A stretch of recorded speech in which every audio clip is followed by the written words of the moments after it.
I'm Al McFarlane. Welcome to the conversation with Al McFarlane. I'm glad to be here and glad to have you along as well.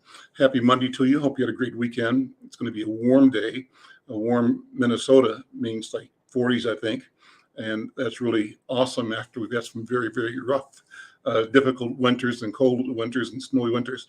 Snow may come again. It may snow up into April or perhaps up into May, but we kind of know if it comes now, it won't last long. Well, we've got a great program for you today. Today is Monday, March 20th, 2023. I want to start off with a shout out to my mom, Maxine McFarlane. We call her the Queen Mother, who is celebrating her birthday, her 97th birthday, on the 23rd. The family gathered at one of our brothers' houses or places over Saturday and just did a celebration with a cake and candles, and it was kind of cool. Good to be together. I'm glad, fortunate, I think we all are to have our mom still around at age 97, and she's committed. She says 99 and a half won't do. She's trying to make it to 100, so we are pushing and hoping and pulling for that to happen as well. We're grateful. We're thankful to her.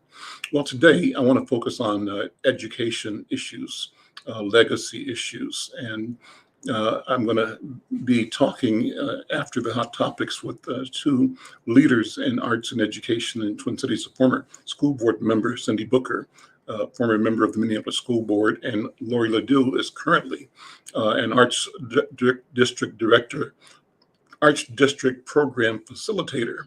And I'm going to be talking about an important project called Separate Not Equal. I'll tell you more about that in a second.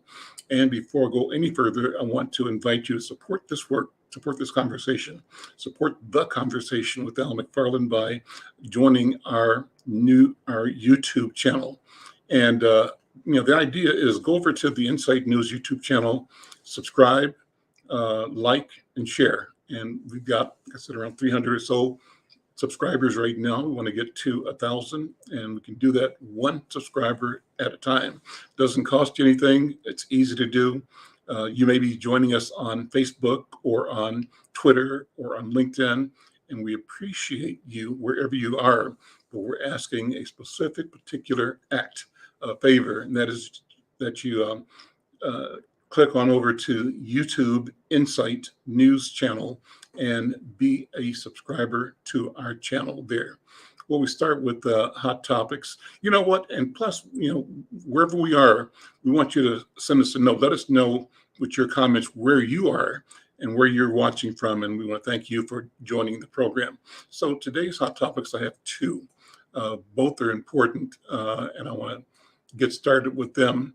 One has to do with the pandemic that we're all coming through. And the headline for the first one says, pandemic stress, gangs, and utter fear fueled a rise in shootings. This is an article published at the Insight News website. You can go to insightnews.com to get the information to read the story in full. But it's a piece that says, research has long linked hopelessness and lack of trust in police, which increased after the murder of George Floyd, and that it's increased to, it's also an increasing amount of community violence. Well, the story says Diego never imagined carry a gun, not as a child, when shots were fired outside of his Chicago area home. Not at age 12, when one of his friends was gunned down. Diego's mind changed at 14 when he and his friends were getting ready to walk to midnight mass for a feast of Our Lady of Guadalupe. But instead of hymns, Diego heard gunfire and then screaming.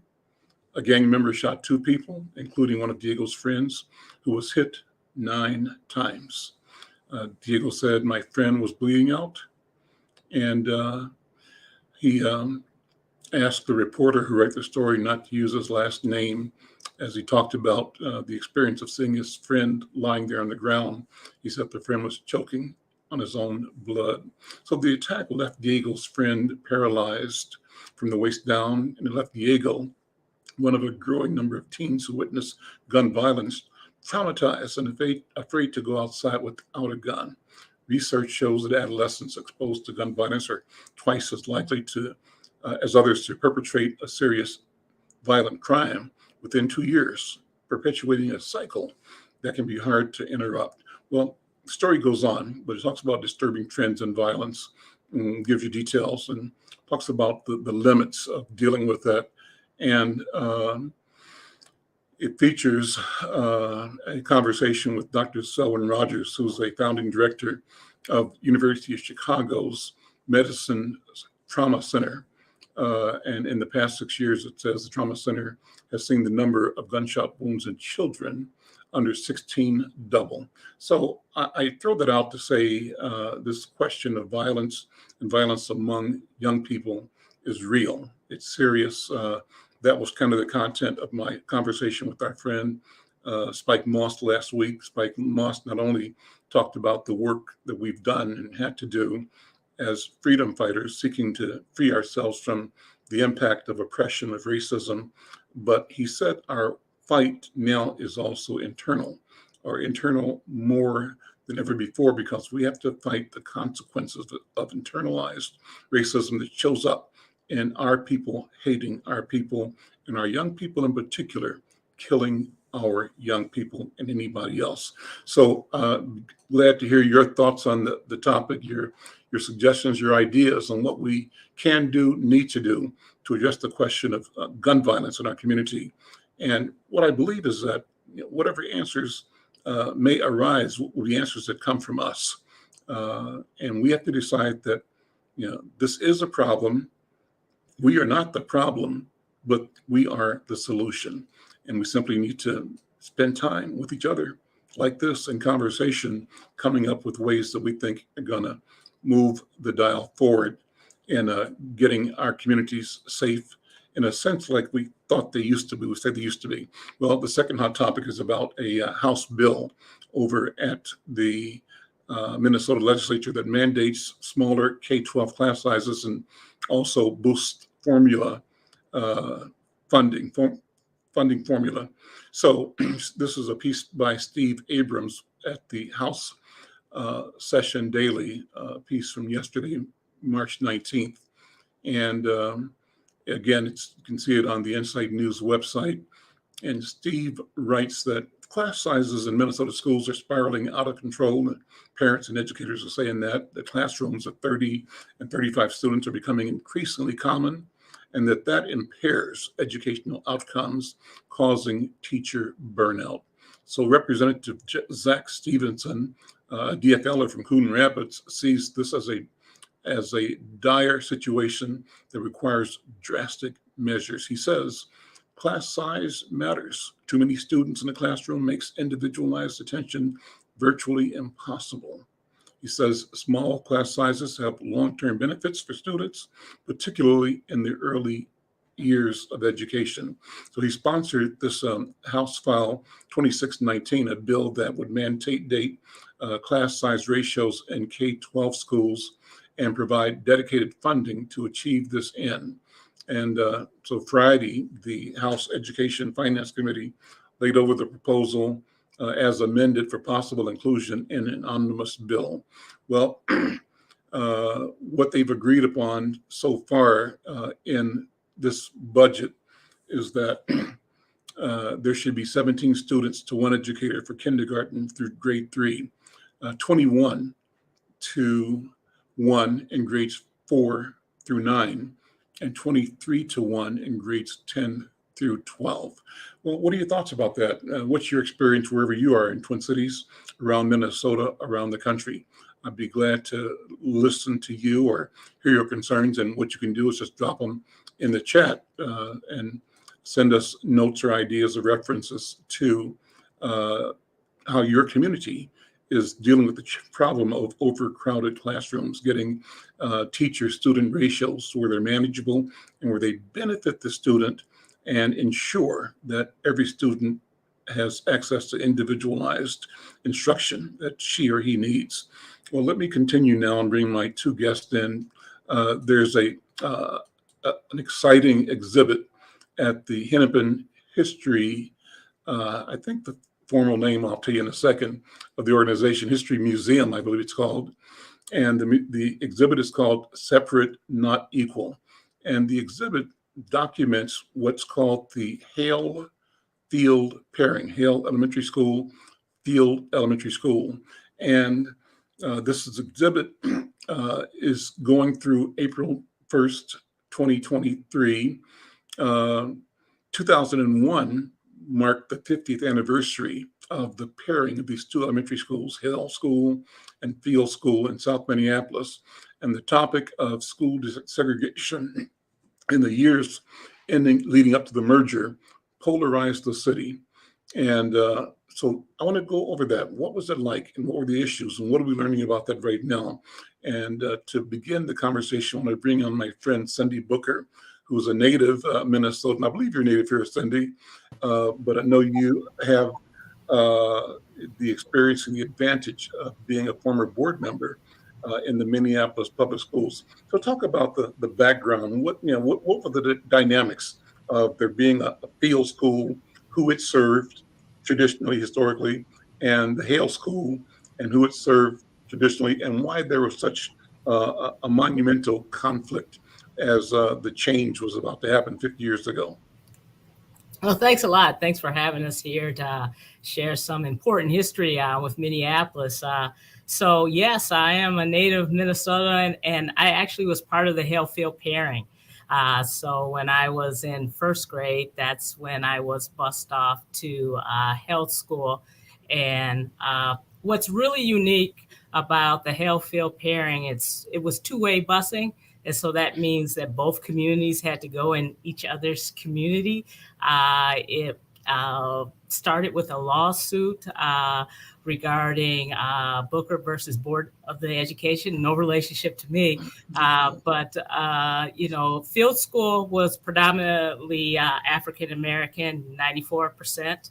And Hale School was predominantly with white students, 99%. What's a geography? Where was Field? Yeah. How does the community look? It is so interesting that you asked that, because the schools are less than 5 miles apart. But where they're located is South Minneapolis, Field School around 46th and 4th, and then Hale School on 13th. But really, what was happening there, sir, was, redlining still exists. And so because of the redlining, that's why Field was predominantly African American at the time, and the reason why Hale School was predominantly white at the time. And because of the different things that were going on, the Brown versus Board of Education, which I think is amazing that how long it took to implement that up north is very interesting within itself. But before that, what was happening was the African American schools were forced to be closing. There were several, about 3 or 4 that closed, and the Hale and Field parents knew that one of their schools were probably going to be next. And why were the schools closing? What was the reason? School size, and really just not enough students for the schools that were there. And then also to be I think some of the schools were closed for different reasons or specific reasons to help other schools out to get their students that were needed for their enrollment. So I think, there was some pressure with the lawsuit coming down.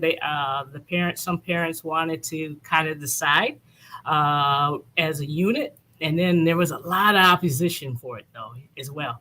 Some of the white parents at Hale School, you really have to come to the exhibit to see some of the letters that they wrote in saying that they did not want their son or daughter to go to school with African American students. And but it was really neat that the parents were able to come together, African American and white ally parents, and really fight for it. It was definitely a fight. And then finally, the board decided that it would integrate both of the schools. So what happened prior to the pairing, Field School was kindergarten through 6th grade. And Hale School was also kindergarten through sixth grade. So the compromise the African American parents made to get this done was they agreed that their younger kids would be bused to Hale School. So that means that the kindergartens through third grade were bused to Hale School, and then the fourth through sixth graders were going to attend field school. So it was kind of like a swap. What was beneficial for the African Americans is that we received resources from the federal government that we wouldn't have received prior to the pairing. You talk about school size. Our school size was so large that they would put units on the back of the school where, you would have to leave the building, go outside and get in one of those trailers. And again, all that was to not change boundaries, or anything like that. It was just to make sure that the African-American students would remain within that school. So when pairing came, those type of things disappeared. No more trailers in the back of our schools, great resources. A lot of people in the community were hired to ride the buses, to be paraprofessionals. And then another thing the district did at that time was they really went out of their way to hire African-American teachers. Each unit had an African-American teacher, and each unit also had a male teacher, which I think is also important as well. So it really, at the time, as kids, we really didn't understand what was going on. It was a different age where parents didn't, as my grandparents or my mom would say, grown-up talk wasn't spoken in front of the kids. So we didn't know what we were getting ready to embark on. And our parents did influence our decision on what we thought about it. So we just went the first day of school, and a lot of parents. What grade were you in when you started? I was in first grade. Okay. So So you had kindergarten already at Field, at right? Field school, right? Yeah. So your first grade was at Hale. Yes. Yeah. I went to Hale from first to third grade, and I think all that summer, every time we would mention the school, my mom would just always tell me it's just going to be a little bit different. And I have an older brother who's 4 years older than me. And I said, why does mom keep on saying school's going to be different? Like, all I'm going to do is ride a bus to school. I really don't understand why she keeps on saying that. And then, after the first day, like I said, a lot of parents were concerned, both white and Black parents. They followed the buses to the school to make sure that everything was going to go okay. And it was, everything went fine.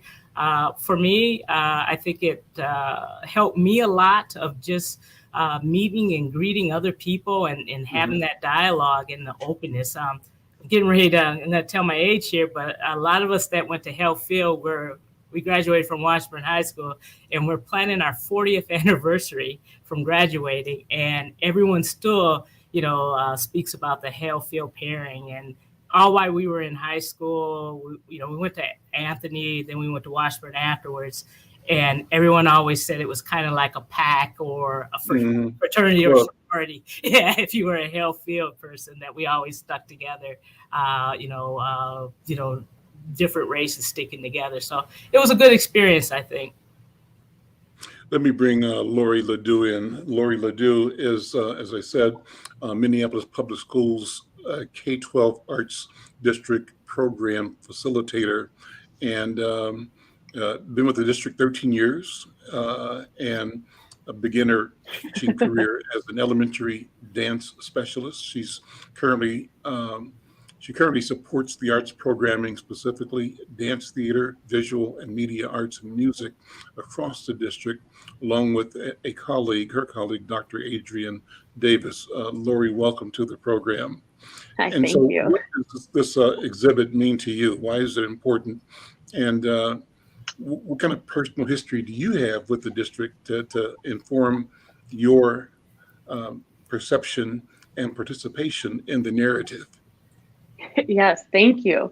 I think when I think about this exhibit and the opportunity that it presents, that was brought to my attention maybe this past fall, is that it's a chance for us to share this story with the entire community and really highlight the importance of the arts and their visual representation so that we can continue to have a dialogue about the impact of desegregation within our district and to continue this story without it getting lost in everything that's happening. So when I think about bringing it here, it's going to be a living opportunity, not just in our gallery space, but hopefully in the community as a traveling exhibit site to site, and additional partnerships that can continue to happen with Hale and Field moving forward. Let me ask our listeners and viewers if any of you have desegregation stories, experiences anywhere in the country when the transitions were taking place that moved Black kids and white kids together in the classroom. We'd love to hear from you. So send us a note. And I want to say thanks to Deshawn Farad for being here, for my friend Claudette Perry. Hello, Claudette. Thank you for checking us out. My constant friend, Michelle Madison, and Bert Schumann, thank you for doing. So if any of you guys have a story or a note or memory about being on the front line of desegregation, this is a good place to share your story. Just drop a note in the chat. I can tell you, Lori and Cindi, that I grew up in Kansas City, Missouri. And when we got to be, I think, first grade, it's a few years before you guys, well, before you, Cindi, we, not a few years, way before you, put it that way. Our school, D.A. Holmes School, got burned, got torched. The whites did not want Blacks in the school, and they torched the school. So we were out of school, I think, for almost a year till they renovated and repaired the damage. And by this time, all the whites had left the community, or many had left, and very few were left. And when I got to D.A. Holmes, I think my whole kindergarten year that should have been at D.A. Holmes was spent at a traditional Black school called Booker T. Washington. And the overcrowding situation, probably the same around the country, because my kindergarten was spent in a dance hall upstairs across the street from the Green Duck Tavern, I believe. And there was no room in the building for these kindergartners that would have been going to a different school. So we were all put into this large ballroom, a dance hall, and kids were all on the floor, sitting cross-legged, and kindergarten teachers reading books and doing whatever we did. But the reason was our school had been torched by white people who did not want us to come to their school. And then my second level experiences going from that school to junior high, there were still whites at the junior high when I started there. So again, if you've got a desegregation story, a school story, love to hear from you. Drop a note in any of the chats or in the comment sections. Want to share your thoughts as well. Lori, where did you go to school? I grew up in Waconia. Okay. So western suburb, started off in Chaska, and then we moved down the road. Mm-hmm. So, yeah. Those are neighborhoods that are still yeah. white. They haven't changed. They definitely have not. And even now, it continues to be, it looks exactly the same. The schools are a little bit bigger, class size. When I graduated, I had 152 classmates in my senior year. But other than that, predominantly middle class white communities. Mm-hmm. So Cindi, talk about your neighborhood when you were growing up, and talk about kind of the feeling. So you didn't really see it as a child because parents protected us from knowing the dynamic of hostility that they were on guard against every day because they had to be. But looking back, you can sort of put it together and figure out how they were doing and managing what they did to keep us less stressful, less stressed, and able to try to prosper in school and to do well. Talk about that sort of school environment that you experienced as a first grader, second grader, because I'm sure your years at Hale were good years. Yeah, they were. I would classify them as definitely outstanding years. One of the things that the exhibit highlights, and it's something that you just spoke to, is that it speaks about lived experiences. And so, there was a red owl that the Black community went to, and then there was a red owl that the white community went to. Red Owl grocery chain. Yeah. Exactly. And there was also a Dairy Queen. And, if I was at one of my friends' house at Hale School, that went to Hale School, and I was at their house, going to the Dairy Queen on Portland Avenue, 54th and Portland, no problem, right? Mm-hmm. But it wouldn't be somewhere that my family and I would go to if we weren't, so it's like back then it was like, yeah, it's okay if you're in mixed company to go to that Dairy Queen. But we would have to go to the one, down on East 38th Street, because that was classified as the Black Dairy Queen. And I remember one day my mom and I, we were out shopping, and we were driving, and we were getting ready to pass the 54th Dairy Queen on 54th Street in the Hale community. And I said, "Hey, Mom, I feel like an ice cream cone. You want to treat me to an ice cream cone?" And she goes, "Oh, yeah, sure, no problem." And I go, "But Mom, we're passing the Dairy Queen. Let's just go there." And she was like, "No, that's somewhere you can go, with your friend." And I go, "No, Mom, like, I don't understand. We're wasting gas, Back then gas was always in the news. I was like, we're wasting gas to go. And how she ended the conversation was, "Don't you want to go to the Dairy Queen your grandpa always takes you to?"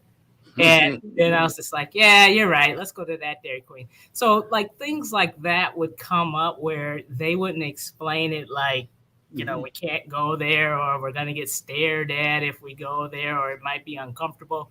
It was just more or less, like you said, they were trying to protect us. Growing up in my neighborhood, it was, maybe 2 white families in the whole neighborhood, and they went to field with us too at that particular time. Now, though, the community has changed so much, and that's why I'm really excited that the Minneapolis Public Schools has been willing to take this on as a permanent home and really look at as a traveling, as Lori has mentioned, because now both Hale and Field are predominantly white, and just the legacy of the story.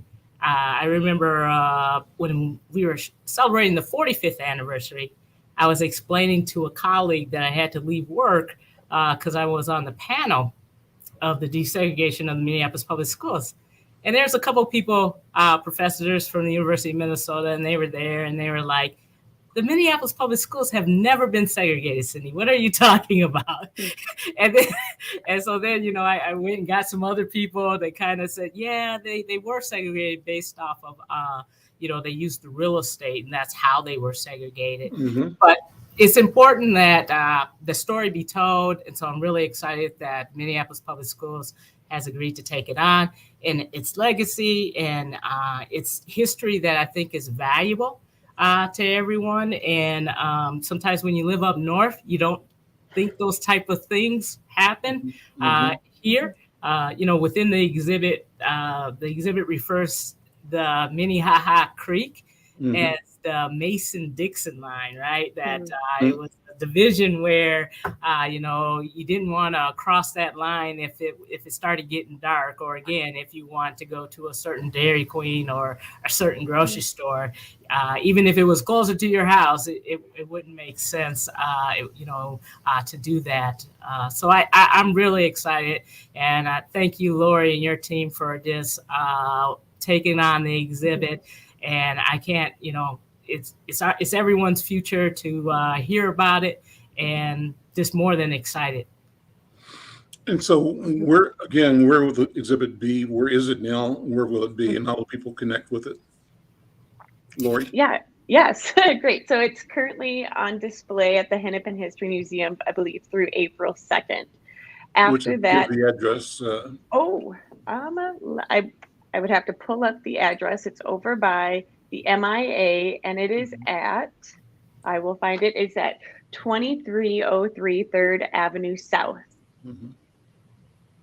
And once I go, I'll be deinstalling it that first week in April, and then I will bring it to the Davis Center, which is our district central office. Mhm. And then my plan is to install it sometime in June. That date is to be determined. It's based on some other conversations I'm having with potential artists and artwork that can go in the space. And then it will be on display through the end of August. And that'll give like our summer school programming and other community members opportunities to view it since it is open to the public.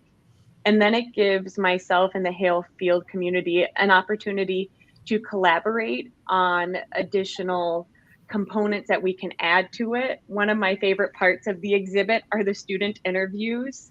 And so you can listen to these recordings of students from 1971. And it's so fascinating because there's not a lot of difference. Mhm. You know, elementary kids have great responses to who they want to be when they grow up and what they want to be in their favorite subjects. And so I'm hoping that we can create some of that with current students and families and really highlight, like Cindi said, that this is a representation of our past, where we currently are, and hopefully influences where we go in the future. And then this is just one beginning of what that can look like. And hopefully my goal of making it a traveling exhibit can actually happen. So then it doesn't just stay as something in our collection of artwork, but can really be in the community in a variety of ways, even if it's not just in school buildings, but if there's another community group and organization that really wants to highlight it as part of their history and narrative, I want that to be available. So it's not just us being the keepers of it, but really making it accessible in other spaces. Walk us through. I'm at the door Mhm. and I'm stepping inside. What am I seeing? What am I feeling? So the great thing is it's a linear story. So I actually have the images in front of me, so I might look down and describe them, but Sure. they are the Hale-Field colors.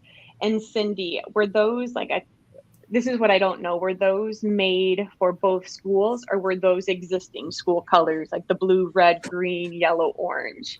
Yeah, so they were made because of the pairing. And so they Mhm. were called the colors for the fourth through sixth graders identified our units. And Mhm. for kindergarten through third grade, it identified our clusters. So Oh, that's where so the colors are very unique for both schools and pairing. mhm. And so you enter right away, stepping into this room of this curvy line that is continued through each panel. And there are different panels. Some are just really informative. There are several maps really showing like their placement in relation to each other. And I know we've referenced the Dairy Queen, but there are several Dairy Queens as landmarks to the community. So it really highlights like just those gathering spaces for each site. Then there's opportunities for you as like an audience member to actually engage in it. There are a Mhm. couple of questions around like, what do you want to be when you grow up? What do you think? What are your feelings around school? And you can actually write those thoughts down and hang them in the exhibit. There are, like I mentioned, the audio recordings of students. And then as you continue, you get a really good sense of what it was like Mhm. and the feelings around the desegregation of the school, and ultimately the benefits that it had for the school community, not just the students, but the teachers and the parents and families, and that it's a strong legacy that we don't want to forget. Because it really shapes who we are as a district and the changes that we were able to make based on the community feedback. And I really hope that's something that as we move into different decision-making components as a district that we can remember, and that the community that we serve um, can really shape the direction we go in the future. And this exhibit really shows that through line as it's laid out visually and historically. Cindy, you said the schools are both predominantly white. Talk about the transitions that happened from when you were in first grade to now. So to me, it means that if both schools are white, it means that both neighborhoods are white. And it means that what used to be a black neighborhood no longer exists.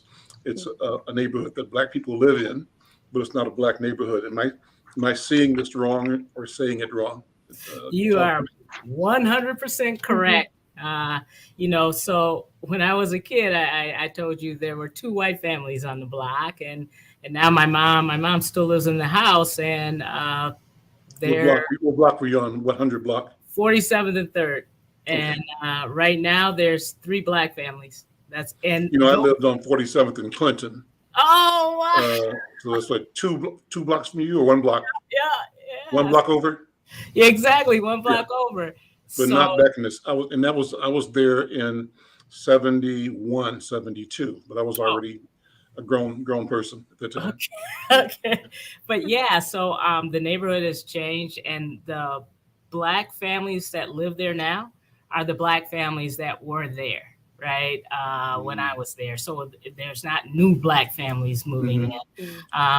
If something really happened, they always want to talk about taxes or things like that. And with my mom, where she lived, our zip code used to, when I was a kid, it was 55409.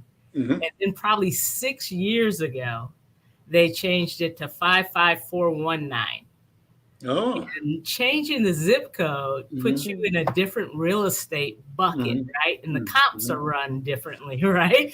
So her house value went up, through the roof just from that switch. And it amazes me how quietly the switch took place without debate or without conversation or communication. The communication that went out to my mom was they were changing her zip code so she could just go on Nicollet there on I think it's like 52nd and Nicollet, to get her mail instead of going down to Lake Street.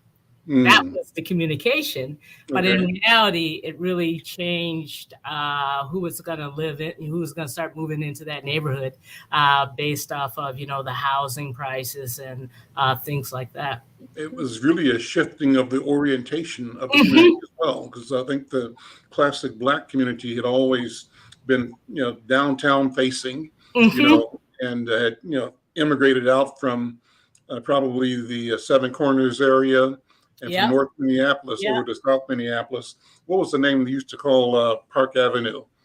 Park in Portland and 46th, 48th. It was called Mink-Code Row or something.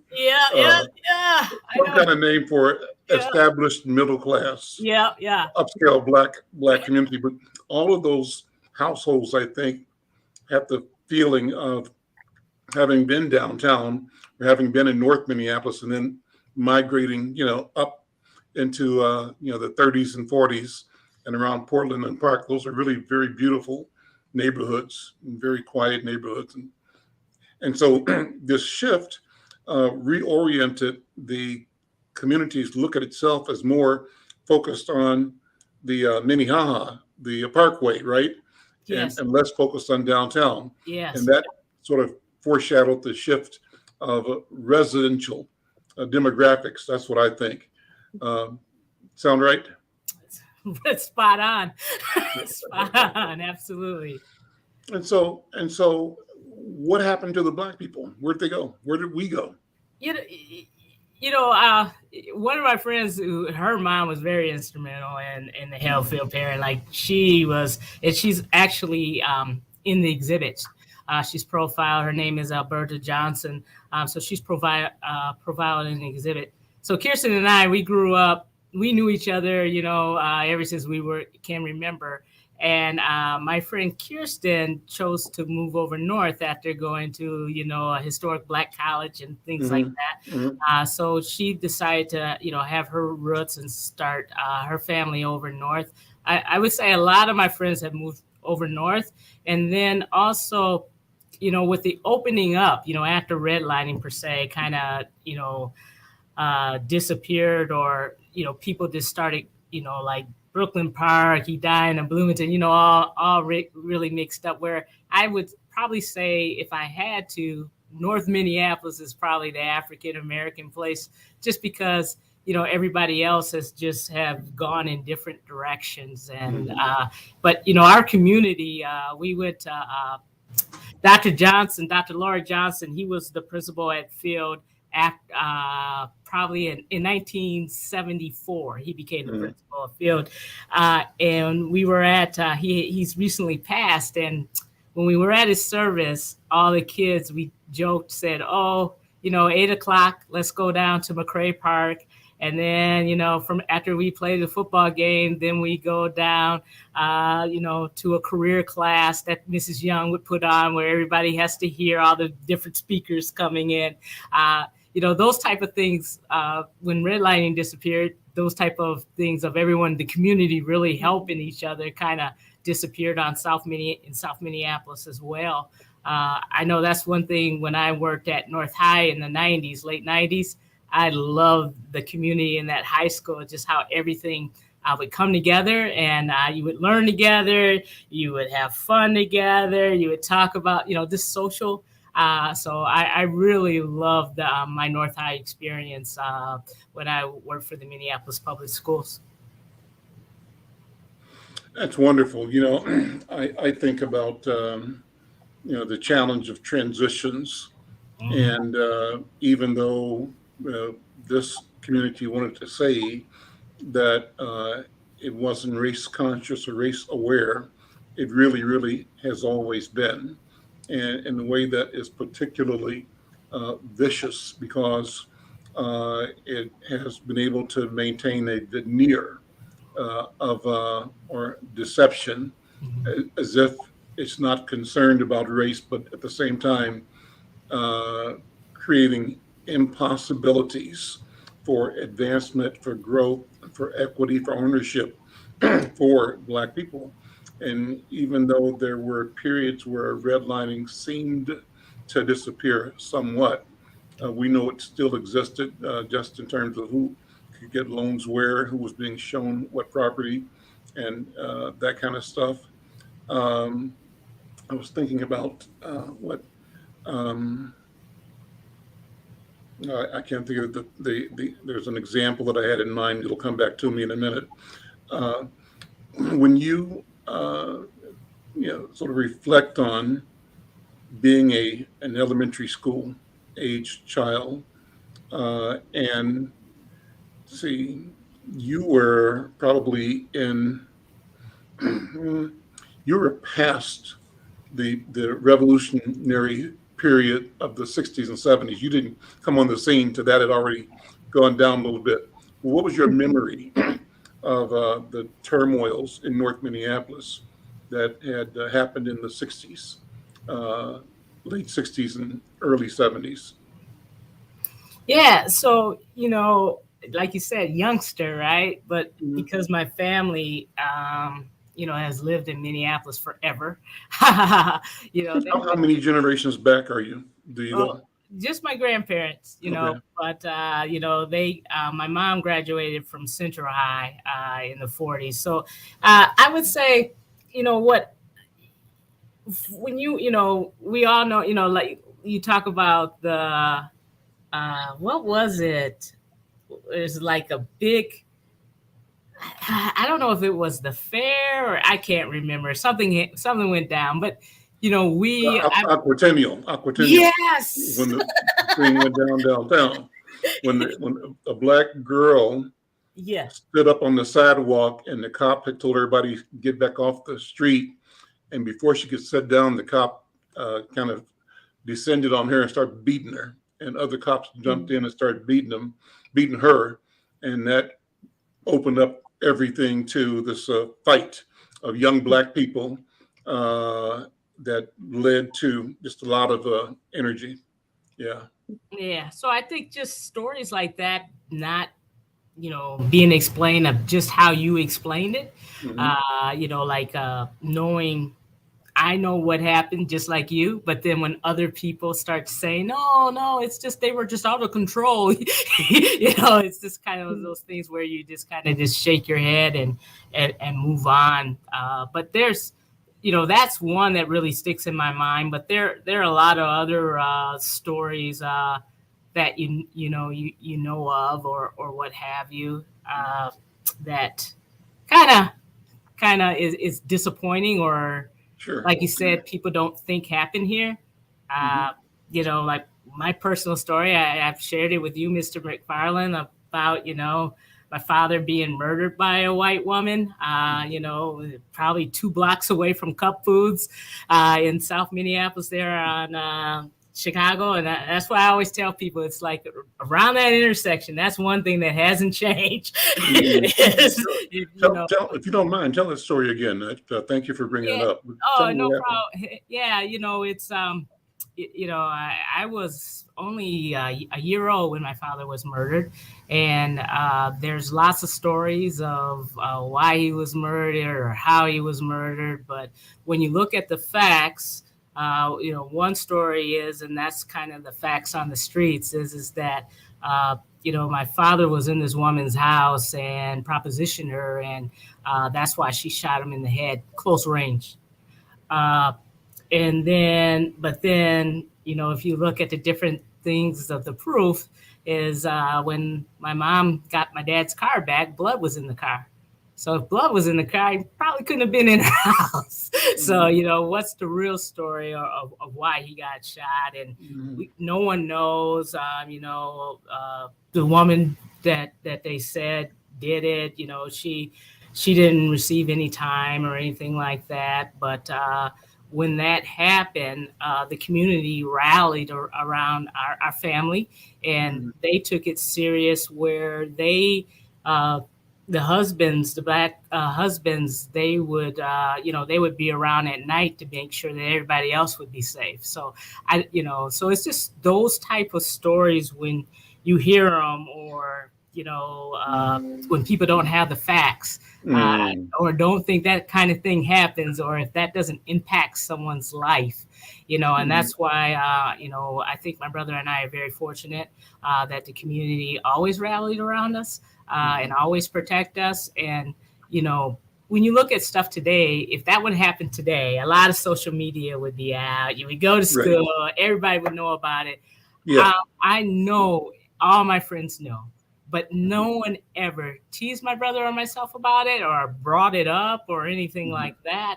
It was just like, yeah, Cindy's dad is dead. And when I was at when we started the pairing, people in my classroom, the white students didn't believe me. Like when I would say, no, my father's dead, and they were challenging. And then my black friends, no, I go over to her house almost every night and her dad's not there. So it was a matter of fact. But, those stories and the reason why things happen to Black people in our community, unfortunately, happened back then and continue to happen today.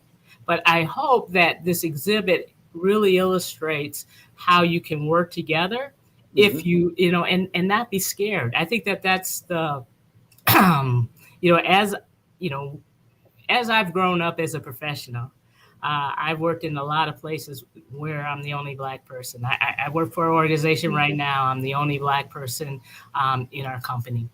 And what I always tell people is it's just based off of your lens of experience on how comfortable you feel. And I just hope that this exhibit will make people feel comfortable, and where we can work together and start making some changes that will last, and that, we can prove that we've learned from our mistakes. I used to always challenge my grandparents. They would say, you have to learn from history, Cynthia, otherwise it will repeat itself. And I would look at my older brother and I would say, does grandma and grandpa know the meaning of history? It means it happened in the past. But I totally understand what they were saying. If we don't learn from the Hale-Field experience, the schools will be segregated like they are today. If we don't learn from the Hale-Field experience, we won't be able to work together and see each other's pain, without a camera. I always say, when I mean without a camera, everyone talks about George Floyd, but really what changed that whole scenario was that it was a camera there. And then Yeah. people go, okay. Well, the whole world could see it, and for the first time, nobody could deny it. And the Yes. problem was the system, the structure was set up so that as things would happen, they were always considered one of. And the system conveniently never allowed itself to be questioned. It would say that a particular individual had a bad day. Jeffrey Dahmer had a bad Bad day, day. a few days, but it's just Jeffrey, right? And he doesn't reflect the rest of us, right? And when white people do crazy stuff, it's individuals. But the same system, when they somebody black, theoretically whistles at a white woman, he gets lynched, right? Emmett Till. Oh, So there's been an continued assault on black and brown bodies, even through and beyond the bondage, the period of enslavement, and the struggle that we've come through from then to now. There still is a residual resistance, perhaps fear of retribution that drives policy and practice in ways that keep us marginalized and keep us powerless. But the beauty of the situation is found in our own resilience, our own spirituality, and our own commitment to the idea that that every human being is valuable, and even those that are afraid, to be empathetic, to be decent, we don't even throw them away. We think that everybody is redeemable, right? And that even if you're dumb and stupid and ignorant, you can be saved. And we see our mission and our role as in order to save ourselves, we got to save them, because they're the problem, and their fear and their willingness to destroy continents of people, and enslave continents of people, and to keep the war machine going. Look at Ukraine and Russia right now. It's crazy. So anyway, we got work to do. I think this exhibit is a great one. You know what I love about it, Cindi, is and Lori, is that it says it's important that we document our story. We tell our own story. And I tell this story all the time. When I visited my cousins in London, we're Jamaican. Some of us came to this country, some went to Europe, and rode around in an open top double-decker bus. And my cousin was saying, look at this, that.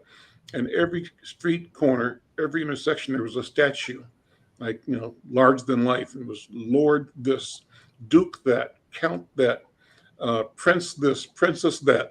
And so I said, damn, no wonder they think they own the world, because they've created monuments that really maintain the lie, but they remind themselves of it. So the lesson for us is that we've got to create monuments to our truth, tell our story, and stand against the lie of supremacy, and to talk about the ability and the necessity for every human being to be regarded and elevated as essential in the matrix of creation. That's what I think anyway. So, Lori, I'm long-winded, but I'm going to appeal to the artist in you to put this in context, because artists, see, what do you think? Oh, I think the seeing ourselves and being able to tell our stories in whatever authentic way is something that we really want all of our students to be able to do, so that you don't feel like you're not seen in a classroom, that your voice doesn't matter. And when you have artwork, whether it's painting, performance, dance, you're communicating and you're impacting those who are there to receive that information from you. And it spurs dialogue and conversations like this. And we say representation matters. And here's how we can talk about it. And that looks different whether you're 5, you're 10, you're 15, you're 18 when you're really starting to come into your own self and identity. And without that, you become invisible and you don't feel valued and you don't feel seen. And that's something, unfortunately, that I think a lot of our students feel in the arts. And I'll just speak for myself and the experience I had when I was in the classroom with my students is that when you provide them the space to show up and be their authentic self, the students are brilliant. They've got great ideas, and it's an opportunity to really shine because there aren't always spaces like that. Right. And we want them to have those experiences so that they're excited to come to school. Because if you're a kindergartner and you don't feel excited and you don't feel seen, and you might not have the vocabulary as a 5 or 6-year-old, you feel it internally. And that can impact how you relate to your school community, how your family wants to engage, and can really impact the trajectory of your experience. And the art is a wonderful place for students to show up and can really influence how they connect to the rest of their school. Cindi, let me have you, our last 2 minutes here, make the invitation again for now and then I'll have you make the invitation to the district when the exhibit moves there after the current location. Cindi? I'm sorry. What would you like me to say? Let me have you make the invitation to people to come and see the exhibit right now. Oh, yeah. Please come to the Hennepin History Museum so that you can witness my live and read about my live experience and learn about the past.